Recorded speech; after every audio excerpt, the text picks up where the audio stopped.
பழனி முருகன் கோவில் வைகாசி விசாக திருவிழா கொடியேற்றத்துடன் தொடங்கியது.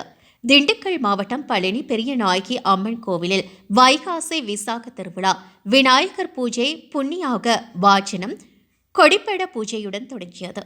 இதனையடுத்து காலை கொடியேற்றம் நடைபெற்றது.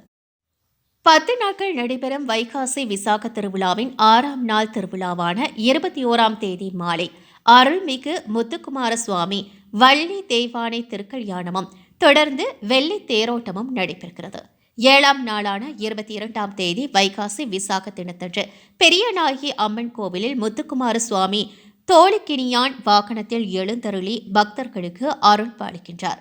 இதையடுத்து காலை 10:45 மணிக்கு மேல் 11:45 மணிக்குள் திருத்தேரோட்டமும், மாலை 4:30 மணிக்கு திருத்தேர் வடம் பிடித்தலை தொடர்ந்து தேரோட்டம் நடைபெறுகிறது.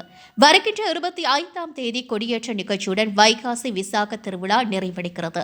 விழா ஏற்பாடுகளை கோவில் இணை ஆணையர் மாரிமுத்து, துணை ஆணையர் லட்சுமி மற்றும் கோவில் அலுவலர்கள் செய்து வருகின்றனர்.